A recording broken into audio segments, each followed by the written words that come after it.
Good afternoon. I'm Lezli Baskerville, and I'm humbled and delighted to have been asked by Ms. Iris Snowden to share about 20 minutes with you and others in the Department of Agriculture, Farm Production, and Conservation Business Center my thoughts about valiant women of the vote refusing to be silenced. Valiant women of the vote refusing to be silenced. I bring to this discussion nearly 4 decades as a constitutional justice attorney, a former voting rights litigator, a lead counsel in the 1982 Congressional Reauthorization of the Voting Rights Act, and services as the co-founding member of the National Congress of Political Black Women. I also bring to this discussion years of service at the helm of the National Association for Equal Opportunity in Higher Education, the 52-year-old Membership and Advocacy Association of all of the nation's 105 historically black colleges and universities and 80 predominantly black institutions. NAFEO has as one of its central mandates tearing down barriers to equal educational opportunity and opening doors of opportunity through avenues such as historically black colleges and universities and predominantly black institutions, what we deem to be America's quintessential equal educational opportunity institutions. As a champion for historically black colleges and universities, a cornerstone of the NAFEO agenda is restoring, strengthening, and maintaining the Voting Rights Act. Another cornerstone is valuing our votes and voting our values, because NAFEO Nation realize, as do most of you within the sound of my voice, that voting is the most important action in which anyone can engage in a participatory democracy. It's the single most important means of wielding power, especially for those of least advantage, those who have traditionally been underserved or ill-served by systems in America. It's the most important act for closing the achievement gap, the education gap, the employment gap, the entrepreneurship gap, the education gap, the wealth gap, closing the African-American male-female attainment gaps, closing or ameliorating health disparities, ensuring the survival and progress of the nation's historically black colleges and universities and minority-serving institutions, and for otherwise attaining a just, peaceful, equitable, and sustainable America. My thoughts about valiant women of the vote refusing to be silenced are in the context of our nation having just completed celebration of the 100th anniversary of the 1920 passage of the women's right to vote in August 2020. My thoughts are in the context of this being the United Nations designated decade of people of African descent. They're also in the context of this being the decade of the black female voter. And it occurs amid an intensifying, richly diverse group of persons who are coming together as champions for justice and against white supremacy and racism and hate crimes and racial, ethnic, economic, and judicial injustices in America under the banner of Black Lives Matter. My thoughts are in alignment with the National Women's History Month theme, Valiant Women of the Vote, Refusing to be Silenced, a theme that I find odd for such times as these. To unpack the theme, I would need more than 20 minutes just to explore the meaning of valiant in the context of a discussion about female voters, women voters, and then to determine whether in the context of the 2020 U.S. elections, the 50% of white female voters who voted for a candidate who ran on an agenda of splintering America along the lines of race and ethnicity, national origin, maintaining the white heteropatriarchy, and keeping out of America persons of color, Muslims, persons from Haiti, El Salvador, and African nations. How do we define the candidates or the women who supported the candidates? 50% of white females who supported a candidate who thought it appropriate to place children who are coming to this country, sometimes with their parents, sometimes alone, seeking a better life, putting them in concentration camp-like holding patterns where they're in unsanitary conditions and most of them don't know English, and separating them from their parents. How do we characterize the female voters, the 50% that voted for a candidate who declined to fund supplemental nutrition assistance for children whose families are in need? Could someone who voted for the candidate whose record is reflected as I indicated be deemed a valiant voter? I don't attempt to answer that today, but those are the types of things to make this a worthwhile discussion that I would have to go through. And I'd love to have that discussion, but in my limited time, I'm not approaching or attempting to do that. Americans cared deeply about the outcome of the 2020 election. More people than ever voted in the election. More people voted at any time in American history, and more people voted for the presidential candidates than any time in American history. The women who voted brought millions of others to the poll. Valiant black women who refused to be silenced, worked strategically and indefatigably, and they brought sufficient other women of color to the polls such that they were the margin of victory in not just the presidential race, but in races all across the country. The 2020 election was about the soul of our country. The 2020 election hoisted valiant women of the vote to the center and the forefront of the outcome of the elections. And the valiant women of the vote who refused to be silenced and invested their time, their energy, their individual and collective voices were victorious. In the aftermath of the election of 2020, and as the dust has settled, our discussions among valiant women voters must be about democracy, our soul, our safety, our health, our sustainability, our freedom, our democracy. It must be about our economic well-being and justice.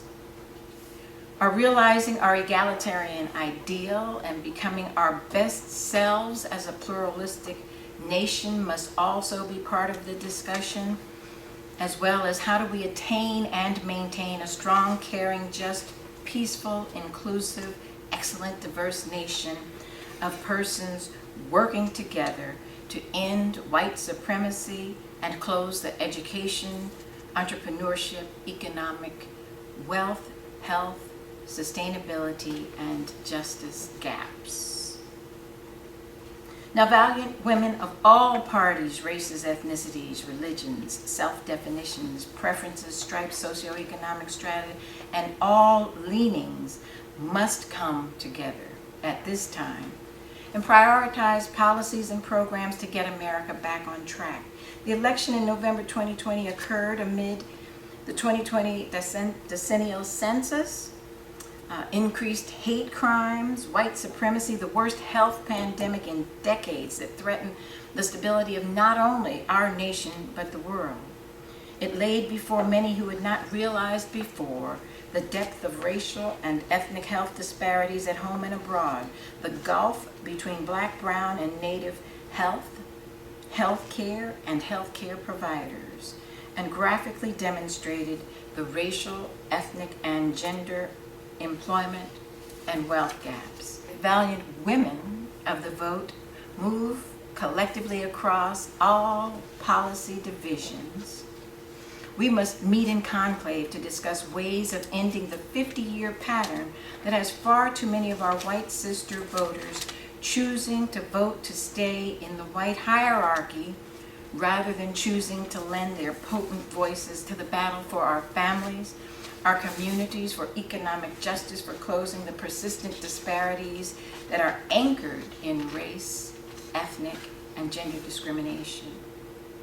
Our strength as valiant women voters comes from what we can negotiate for America as a richly diverse group of women with different beliefs, but a shared belief in our democracy and the power of women united who refuse to be silenced. We must have the meeting as soon as possible. We've got to have it as soon as possible to honor Frances Ellen Watkins Harper, abolitionist, suffragist, poet, teacher, public speaker, writer, reformer, co-founder of the National Association of Colored Women's Clubs, and importantly, for those of you in agriculture, a farmer who made butter for the market to provide for her children after the death of her husband, and this was in the 19th century. In an 1866 speech at the National Women's Rights Convention in New York, Harper captured the essence of the duality of black women in the predominantly white female suffragist movement in a speech titled, "We Are All Bound Together." In the speech, Harper called on her fellow attendees to include African American women in their fight for suffrage. She emphasized that black women were facing the double burden of racism and sexism. She urged the women suffragists to include suffrage for African Americans as well as white females. In response to Harper's appeal, the convention organized the American Equal Rights Association to work for suffrage for both African Americans and women. When black women urged the American Equal Rights Association to support the 15th Amendment to the United States Constitution, granting black men the right to vote, the association splintered, and shortly after its founding, the organization soon split over the decision of whether to support the 15th Amendment, granting African American men the right to vote. Frances Ellen Watkins Harper, a valiant 19th century woman of the vote, refusing to be silenced. Valiant women of the vote today must meet in conclave and have an honest, difficult conversation and bring valiant women of the vote of all persuasions together around the most pressing issues of the day and help white valiant women better understand their often subjectivity to the leanings of their husbands and sons and fathers and forefathers, to the same racial and ethnic injustices, stereotyping and discrimination as those of the males in their life. We must have the discussion now to honor the memory of Sojourner Truth. You'll recall that in 1851, Sojourner Truth asked 4 times at the Women's Rights Convention in Akron, Ohio, "Ain't I a woman?" to emphasize the need to fight for equal rights, and not just for white women, but for black women. Ain't I a woman? We must have all valiant women of the vote attend a conclave to honor our dearly departed Congresswoman Shirley Chisholm, Fighting Shirley as she was known. In 1968, voters of New York elected Shirley Chisholm to join the 91st Congress. She became the first black woman elected to Congress. When she ran for the presidency in 1972 on the slogan of "Bring Us Together," Shirley Chisholm unbought and unbossed. She became the first black to seek the presidential nomination from one of the 2 parties. While she won support from black women, she won neither the support of black men, white men, or white women. Congresswoman Chisholm in '72 was asking, "And ain't I a woman?" We must have the conclave to honor the millions of women of the Rainbow Coalition who got robbed when the National Congress of Political Women refused to even permit us to nominate the Honorable Shirley Chisholm as the vice presidential candidate for Walter Mondale. You'll remember that election. It was in 1984. Reverend Jesse Jackson ran his first race, and he built a national rainbow coalition bringing together people across colors and races, ethnicities, socioeconomic strata, all walks of life. He registered more voters than any other candidate and energized the American electorate unlike any other. The party elected Walter Mondale as the presidential nominee. We were excited and energized to think about the women, the women who could serve as an outstanding candidate. And of course, Congresswoman Shirley Chisholm's name came immediately to mind because of her service as a senior woman of Congress, because of her having run a presidential race on her own. But the white women organizations with whom we met to vet candidates refused to even permit us to put Congresswoman Shirley Chisholm's name up for consideration for the vice presidential candidate, selecting instead a candidate, Geraldine Ferraro, who, while a valiant woman to be sure, had experience far less than that of fighting Shirley unbought and unbossed. As a delegate to the convention, I had the privilege of attempting to put Congresswoman Shirley Chisholm's name up for nomination, and when I rose to put the name in nomination, I was told that I was out of order. A colleague of mine, attorney Sheila High King, rose to second and to attempt to override the finding that I was not in order. The majority of the white women participating in the meeting denied us a voice. The majority of the women of color in the meeting exited thinking, "And ain't I a woman?" The good thing that came out of that was we refused to be silenced. We left and we went and we started the National Congress of Political Black Women, which was to be an association of women of color that could rival and sister in as many regards as possible the National Congress of White Women. And we achieved quite a bit, sometimes together, many times apart. Come fast forward to the 2020 elections, we asked one more time, "Ain't I a woman?" when, as we were coming down to the final stretch.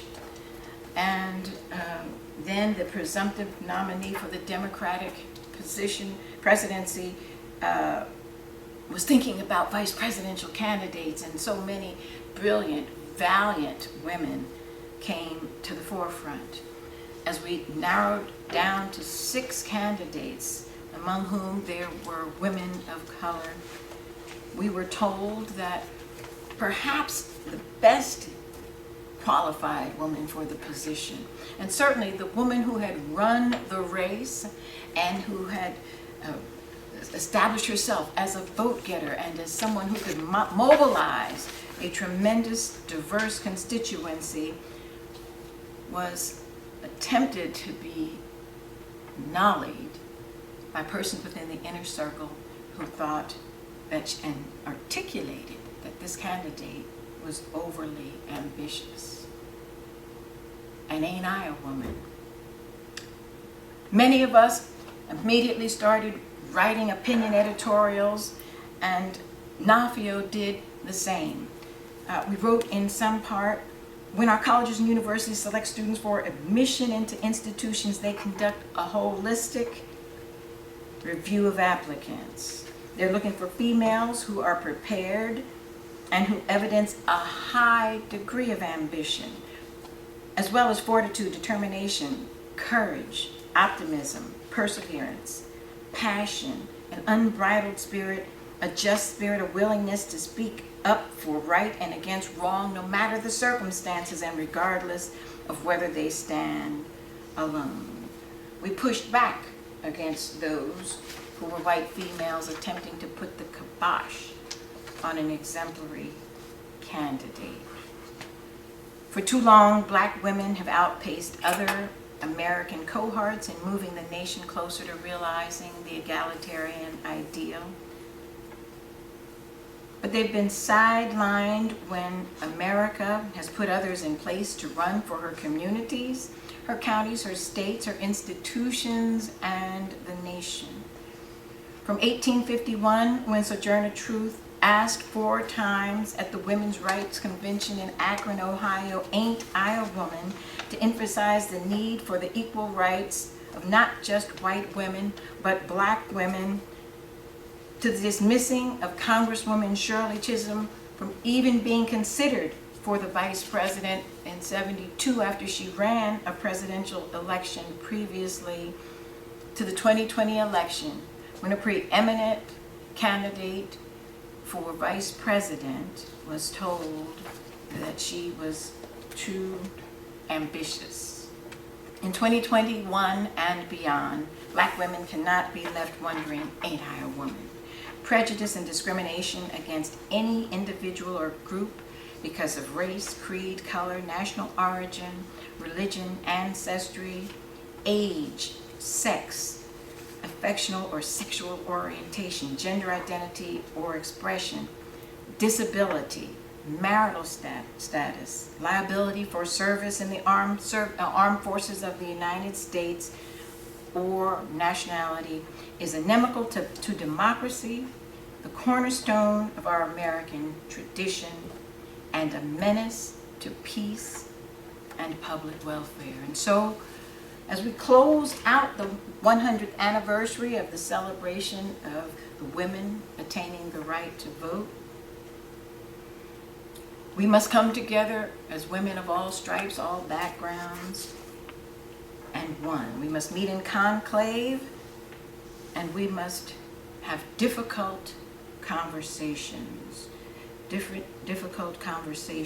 about how, when, where, and why white women opt to go with the white hierarchy over our families, our children, our economic empowerment, our rising together as a community of one and celebrating and achieving our egalitarian ideal, and how we can prevent that from occurring. We'll come together and we will bring valiant women of the vote. We will identify clear victories for valiant women of the vote. Women of color, and hopefully all valiant women, must refuse to be silenced behind the curtain any longer.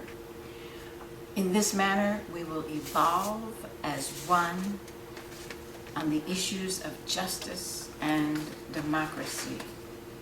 In this manner, valiant women of the vote who refuse to be silenced will stand up for right and justice and give new meaning to the phrase, women of the vote refusing to be silenced.